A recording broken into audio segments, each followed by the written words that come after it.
dari KPPK nomor 77.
Sebelum kita mendengarkan dalam firman Tuhan, mari kita berdoa terlebih dahulu. Bapa, seperti pujian yang kami naikkan ya Tuhan, ketika kami mengalami kesulitan dan mengalami masalah persoalan dalam kehidupan kami, tengah-tengah badai yang mungkin kami hadapi hari-hari ini, tapi kami percaya bahwa Tuhan beraja di atas semesta, Tuhan berkuasa, Tuhan berdaulat mengatur segala sesuatunya, sehingga kami boleh menjadi tenang, sehingga kami boleh menerima kekuatan yang berasal daripada Tuhan. Untuk itu Tuhan, di tengah-tengah situasi kondisi yang mencekam dunia hari ini, kami datang pagi ini dengan penuh kerendahan hati, untuk kiranya Tuhan kuatkan kami oleh Tuhan firman, sehingga kehidupan kami sungguh-sungguh diberi penghiburan, diberi kekuatan daripada Tuhan. Karena hanya daripada Tuhanlah kami memperoleh kekuatan yang sejati. Untuk itu Tuhan berbicara bagi setiap kami, baik yang ada di ruangan ini maupun yang ada di rumah masing-masing, supaya kami diberi kekuatan oleh Tuhan firman. Hamba-Mu yang terbatas, Hamba-Mu yang menyanyi, Tuhan tolong lakukan, sehingga sungguh-sungguh boleh menjadi saluran berkat Tuhan untuk menyampaikan kebenaran firman. Dalam nama Yesus, Tuhan dan Penebus kami yang hidup, kami berdoa. Amin. Salam jemaat yang dikasihi Tuhan. Apa kabarnya pagi hari ini? Puji Tuhan. Nah, kita akan mendasari dengan firman Tuhan kita yang terambil di dalam kitab Habakuk pasalnya yang ketiga. Kita akan membaca dari ayat yang pertama sampai dengan ayat yang ke-6. Kemudian kita akan lanjutkan di ayat yang ke-17 dan yang ke-19. Habakuk pasalnya yang ketiga, ayatnya yang pertama sampai dengan yang ke-6, dan kemudian sambung Habakuk pasal 3 ayat 17 sampai dengan 19. Saya akan membacakan bagi setiap kita. Demikian dalam firman Tuhan. Doa Nabi Habakuk menurut nada rapakan. Tuhan telah mendengar kabar tentang Engkau dan pekerjaanmu, ya Tuhan, kita akui. Hidupkanlah itu dalam lintasan tahun. Nyatakanlah itu dalam lintasan tahun. Dalam murka ingatlah akan kasih sayang. Allah datang dari negeri Teman, dan yang Maha Kudus dari pegunungan Paran. Keagungannya menutupi segala langit, dan bumi pun penuh dengan pujian kepadanya. Ada kilauan seperti cahaya, sinar cahaya dari sisinya, dan disitulah terselubung kekuatannya. Mendampinginya berjalan penyakit sampai, dan demam mengikuti jejaknya. Ia berdiri maka bumi dibuatnya bergoyang. Ia melihat berkeliling maka bangsa-bangsa dibuatnya melompat terkejut. Hancur gunung-gunung yang ada sejak purba, merendah bukit-bukit yang berabad-abad. Itulah perjalanannya berabad-abad. Yang ke-17 sampai 19. Firman Tuhan berkata, sekalipun pohon ara tidak berbunga, pohon anggur tidak berbuah, hasil pohon zaitun mengecewakan, sekalipun ladang-ladang tidak menghasilkan bahan makanan, kambing domba terhalau dari kurungan, dan tidak ada lembu sapi dalam kandang. Namun aku akan bersorak-sorak di dalam Tuhan, beria-ria di dalam Allah yang menyelamatkan aku. Allah Tuhanku itulah kekuatanku, yang membuat kakiku seperti kaki rusa, yang membiarkan aku berjejak di bukit-bukit. Demikian firman Tuhan.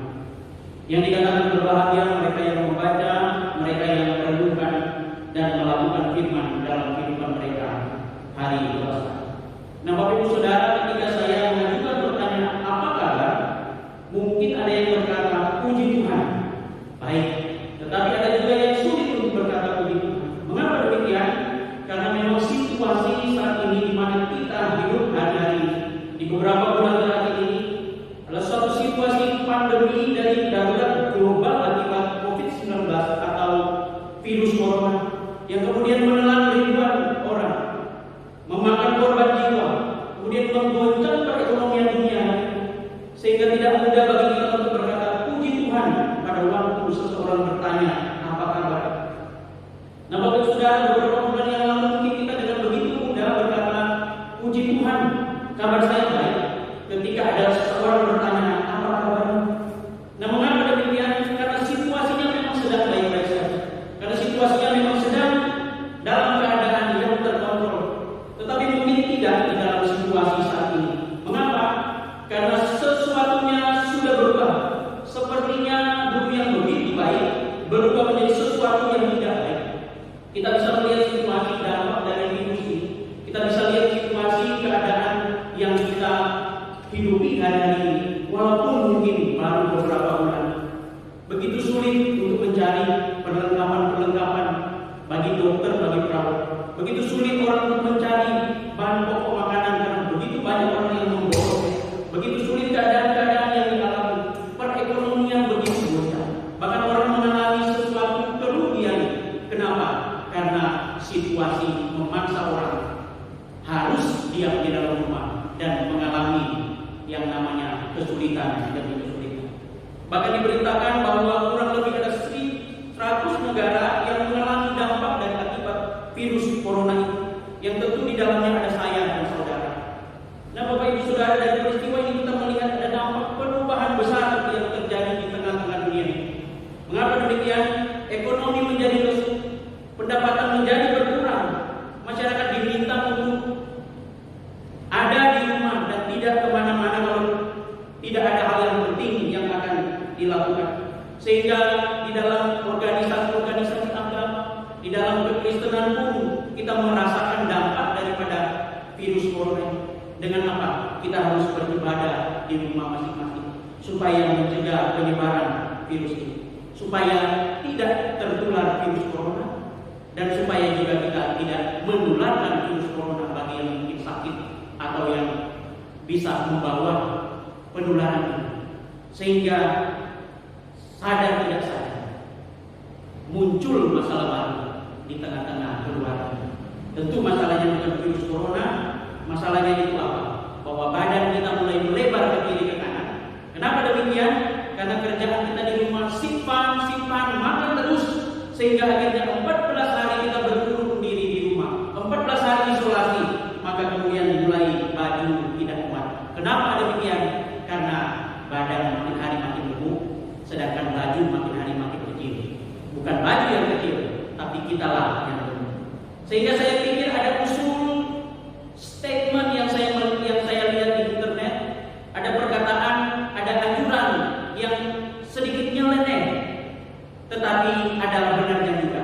Ya, statement itu berkata begini: jangan hanya di luar rumah kita pakai masker, tetapi di dalam rumah pun wajib pakai masker. Supaya apa katanya?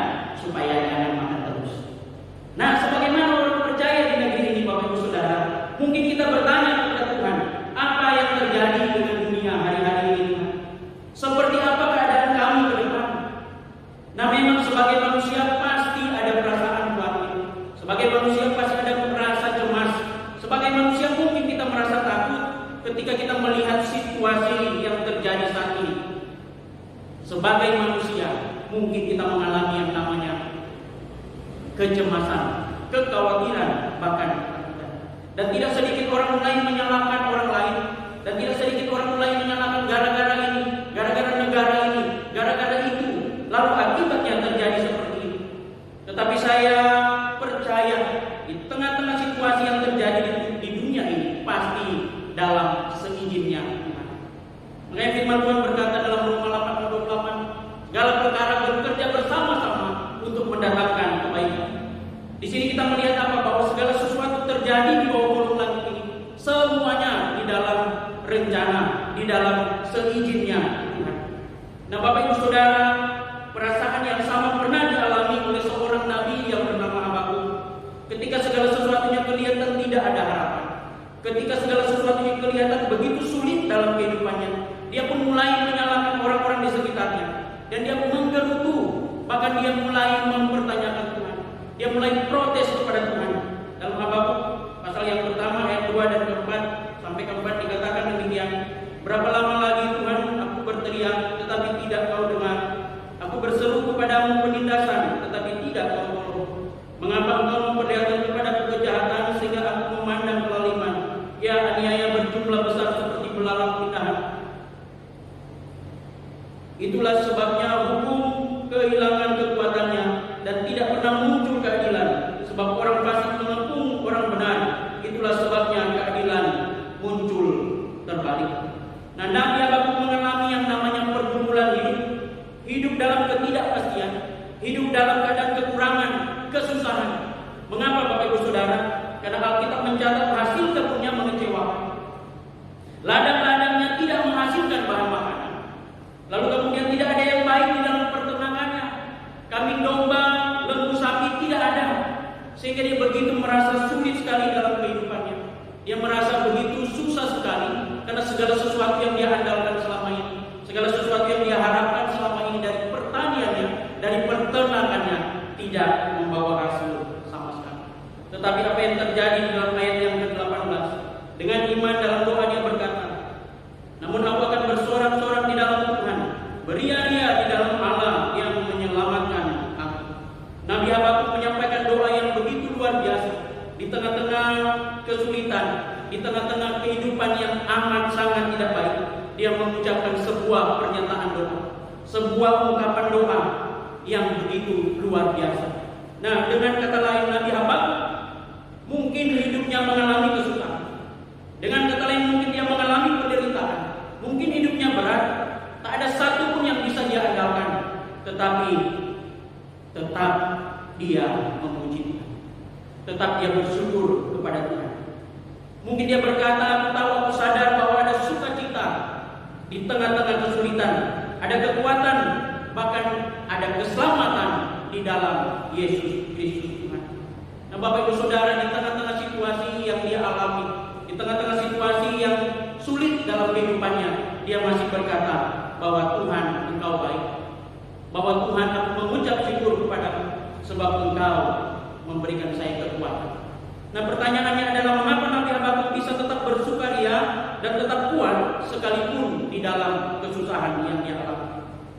Nah, jawaban saya ialah karena Nabi Habakuk tahu bahwa Allah yang dia sembah adalah Allah yang menyelamatkan jiwanya, Allah yang memberi dia kekuatan. Memang keselamatan jiwa lebih besar daripada berkat materi. Bukan berarti berkat materi tidak penting, tetapi Tuhan Yesus berkata bahwa apa gunanya engkau memiliki segala sesuatu di tengah-tengah dunia ini, tetapi kalau engkau kehilangan keselamatan jiwamu, maka segala sesuatunya menjadi tidak berarti.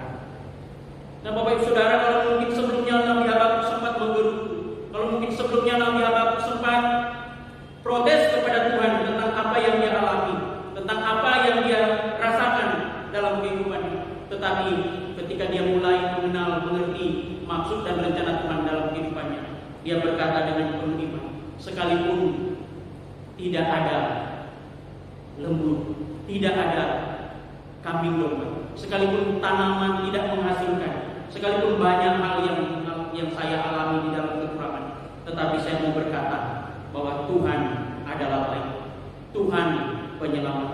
Memang segala sesuatu terjadi di dunia ini pasti semua di dalam seizin Tuhan.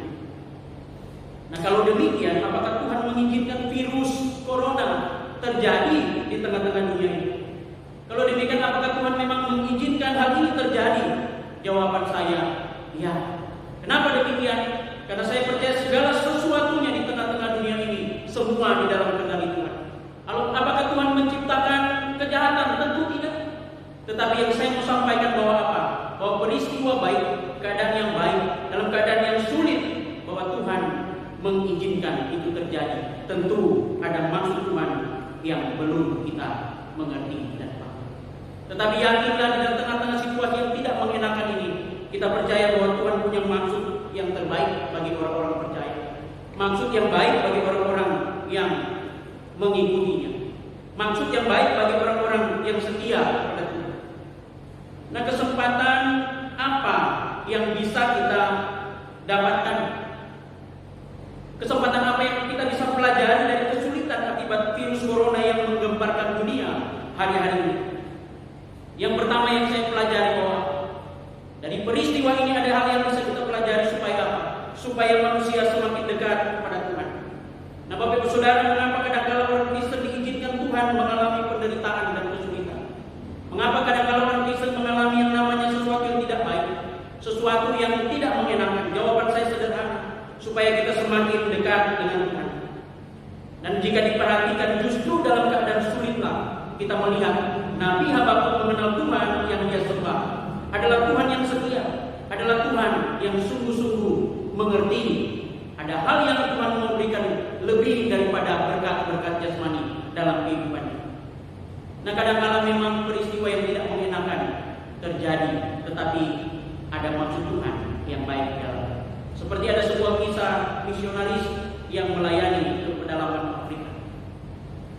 Beberapa hari sebelum dia pelayanan, dia kemudian diberi penglihatan daripada Tuhan. Lalu kemudian dia melihat ada satu suku dalam pedalaman, yaitu di negara Afrika.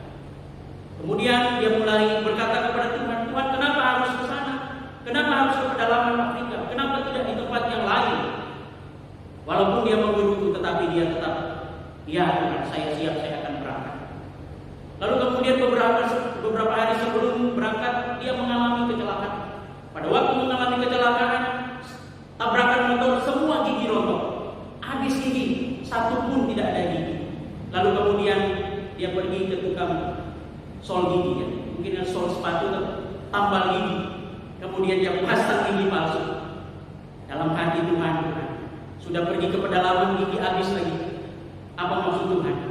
Tetapi dengan keyakinan iman dia pergi berjalan di pedalaman Afrika. Sampai di sana, lalu kemudian suku-suku di dalam pedalaman Afrika itu masih makan orang, kanibal. Lalu kemudian penginjil ini, misionaris ini ditangkap. Pada waktu ditangkap, dia bilang habislah. Nanti saya akan dimakan. Tetapi mereka belum makan. Waktu itu kepala suku masih belum ada bersama-sama dengan mereka. Lalu dia dikurung dalam kerangkeng, dalam penjara dari kayu. Lalu kemudian karena sudah malam, sudah sore, sudah malam, tentu mulut sudah mulai gak enak karena gigi palsu. Lalu kemudian dia lepas giginya dan dibersihkan pakai baju. Tapi tanpa sengaja ada orang dari suku itu melihat, lalu dia bilang, luar biasa, ini bukan manusia biasa. Dia bisa lepas giginya lalu kemudian dia pasang lagi. Oh, habislah kita. Kemudian dipanggillah kepala suku dan mereka semua berkata, hidup dewa, hidup dewa. Dan dia mulai mengatakan, benar, dengarlah perkataan dewa, percayalah pada Kristus sebagai Tuhan dan Juru Selamat. Nah, Bapak Ibu Saudara, mungkin waktu dia mengalami tabrakan, dia berkata, Tuhan, apa yang dimaksud? Mungkin waktu giginya habis, dia berkata, Tuhan, apa maksudmu? Tetapi justru karena giginya itulah sehingga dia bisa mengabarkan Injil di pedalaman dan dia tidak dibunuh, maka malah dia dipanggil sebagai dewa. Nah, Bapak Ibu Saudara, justru dalam keadaan sulit, kadang-kala dalam keadaan yang tidak mengenakan, kita bisa mengerti kehendak Tuhan. Nah, Bapak Ibu Saudara, karena kalau tidak ada masalah, kalau segala sesuatunya berjalan lancar, kita lupa ke gereja. Kalau segala sesuatunya berjalan lancar, kita lupa baca Alkitab, kita lupa berdoa, dan kita menjadi orang yang begitu sombong.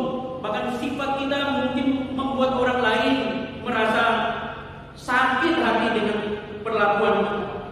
Tetapi Bapak Ibu Saudara, kadang-kadang apa yang diizinkan Tuhan terjadi, kesulitan terjadi membuat kita makin hari makin mendekat kepada Tuhan. Karena kadang-kala kalau semuanya lagi berjalan baik, maka kadang-kala kita lupa dengan hal-hal rohani. Sehingga kehidupan kita makin hari makin menjauh daripada Tuhan. Tetapi kalau coba kalau ada masalah, ada kesulitan yang mungkin terjadi dalam kehidupan kita, maka kita bisa menjadi orang yang rajin berdoa. Ya, hari-hari ini kita melihat karena wabah virus corona, dulu orang yang jarang berdoa mendadak jadi sangat rajin berdoa. Dulu malas berdoa, sekarang menjadi rajin untuk berdoa, bahkan berpuasa. Bahkan ada hal yang mungkin bisa kita pelajari dari peristiwa ini. Keluarga makin hari makin dekat. Banyak orang yang dulu mungkin tidak punya waktu dengan keluarganya, sekarang punya waktu. Bahkan waktunya berlebihan dengan keluarga. Ya.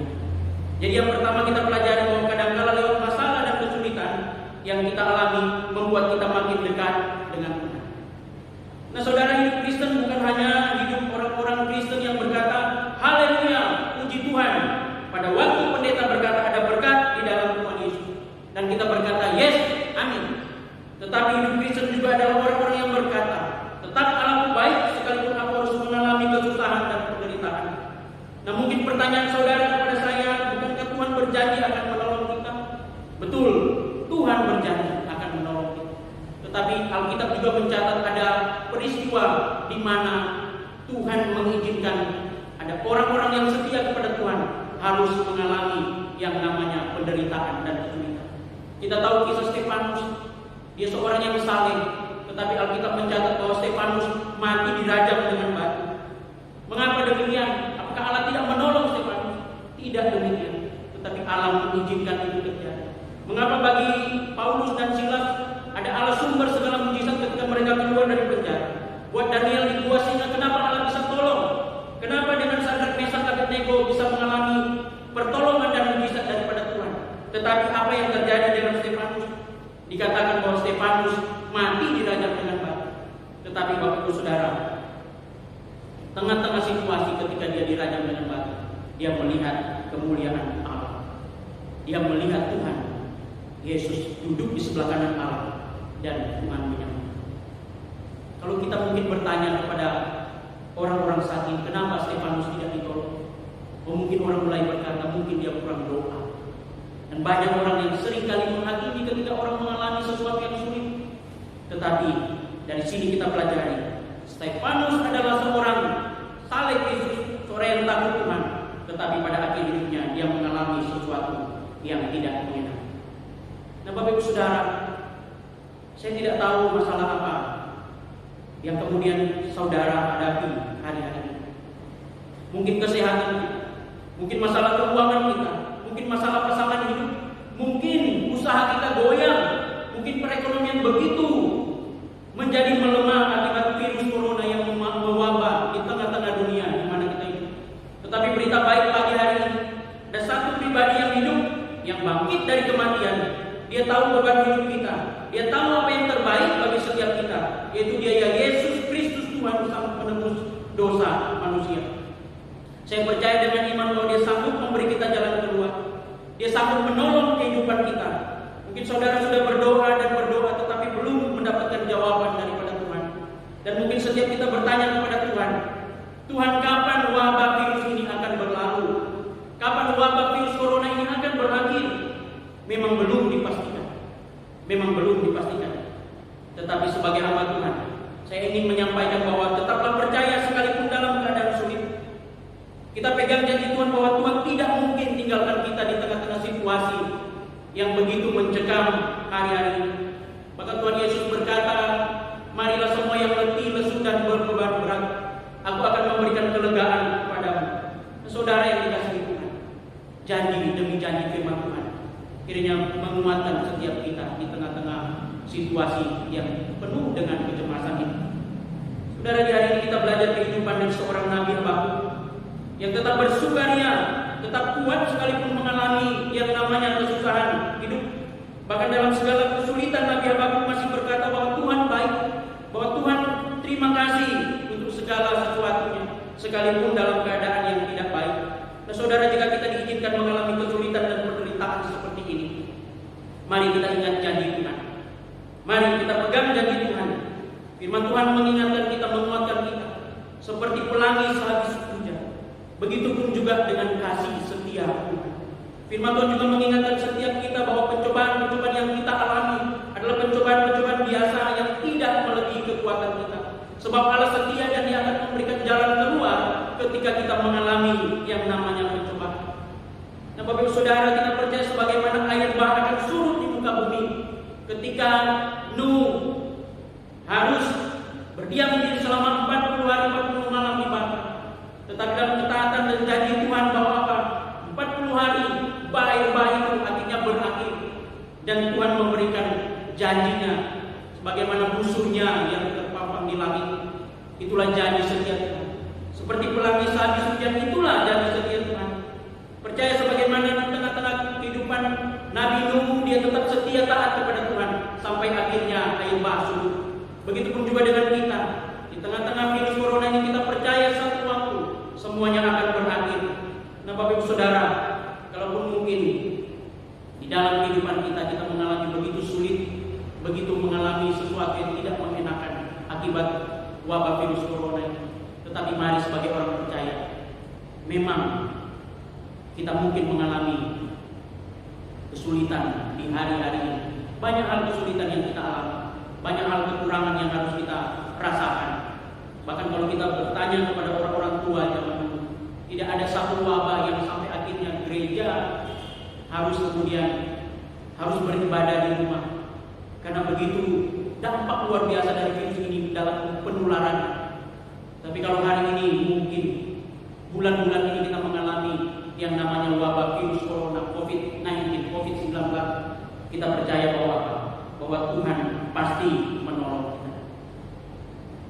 Dan sebagai orang percaya, yang ingin saya sampaikan dan mungkin saya ingin berikan sebuah saran, kalaupun mungkin kita harus ada di rumah, walaupun mungkin kita harus berada di tengah-tengah rumah untuk supaya kita mencegah dari penularan virus ini, mengingat apa yang protokol yang diberikan oleh pemerintah, mari kita taat sebagaimana menurut taat, karena ketaatan pasti mendatangkan kebaikan bagi setiap kita. Dan kalaupun ada bapak ibu saudara yang harus keluar rumah untuk pekerjaan, bagi hamba Tuhan saya mau sampaikan, mari tetap jaga diri, jaga kebersihan, dan terus memohon pertolongan daripada Tuhan. Kiranya Tuhan terus menguatkan setiap kita untuk melewati wabah virus corona ini. Percayalah di dalam iman, badai pasti akan berlalu.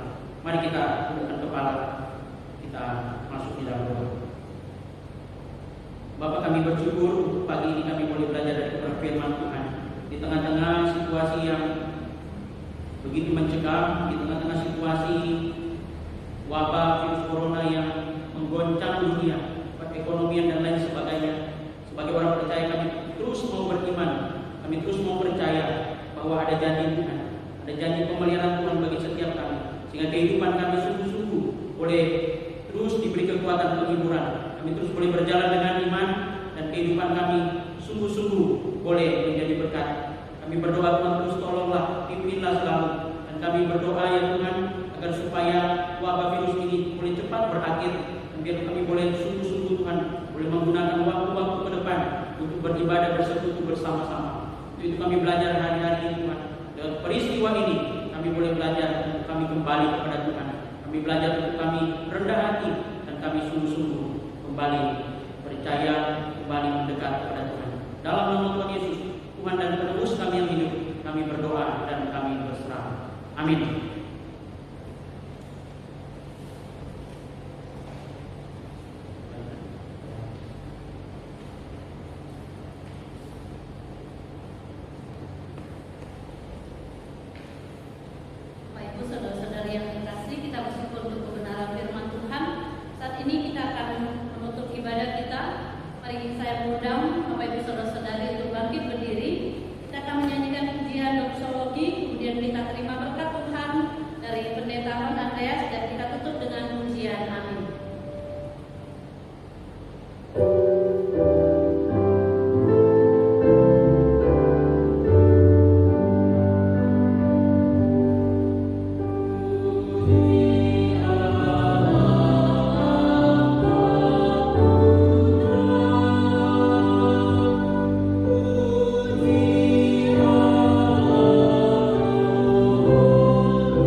Tuhan memberkati engkau dan melindungi engkau.